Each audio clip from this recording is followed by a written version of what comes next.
Donc, je viens de revenir de mon 3e dumpster diving. Ça a été vraiment très bien ce soir. Ça m'a pris maximum 45 minutes. On se trouve des trucs. Évidemment, là, il n'y a rien de lavé encore. Il a fallu que je creuse quand même beaucoup, mais comme vous pouvez voir, là, ça a quand même du sens. J'ai aussi là, un ballon d'eau qui a été fendu. Mais dans le fond, il me reste juste à le rincer. Puis je suis sûre qu'il est très beau. Il n'a pas été coupé. Du basilic que je vais essayer de récupérer pour faire pousser dans le jardin. De la laitue, il y en a pas mal. J'en ai pris beaucoup qui étaient en feuilles. Je vais faire le tri aussi. J'ai beaucoup d'avocats, énormément de tomates. J'en ai trouvé vraiment beaucoup. Beaucoup de lime, encore une fois. Je ne sais plus trop quoi faire avec. J'ai récupéré de la menthe. Des bananes, j'en ai encore quand même pas autant que la dernière fois, mais quand même. Puis 2-3 poivrons, du brocoli, beaucoup de tomates, quelques pommes.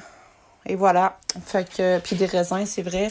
Ils vont être à trier, lavés. J'ai pris juste les grappes. Quelques champignons aussi, quelques fraises. J'ai pas trop fouillé pour les framboises et tout ça. Puis les mûres, c'est difficile à ramasser. C'est tout le temps tapon. Fait que c'est pour ça qu'il y a un peu de cochonnerie, là. C'est ça qui se ramasse un peu partout parce qu'il faut tasser les choses, là. J'ai de la misère encore un peu avec l'application TikTok. Donc, voilà. Ce que je voulais dire par rapport à ça, c'est qu'il faut quand même fouiller. C'est la première fois que j'y allais un dimanche soir.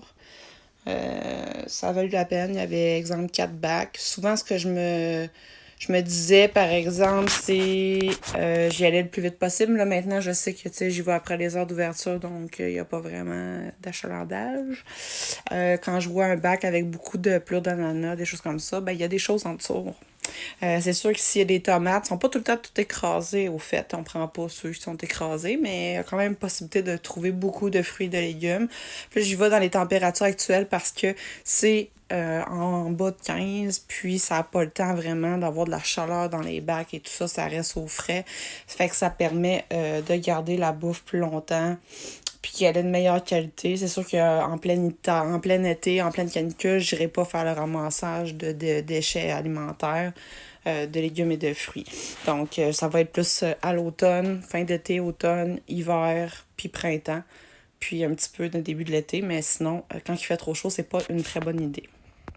Donc demain, je vais laver ça et je vais vous revenir avec des trucs que je vais faire. Peut-être que ce coup-ci, je vais peut-être plus prendre ce que j'ai besoin pour faire des pots d'avance. Puis le reste, je vais aller porter ça dans les frigos, laver dans des sacs pour que les gens les prennent et les cuisinent eux-mêmes. Fait qu'on se revoit bientôt. Bye!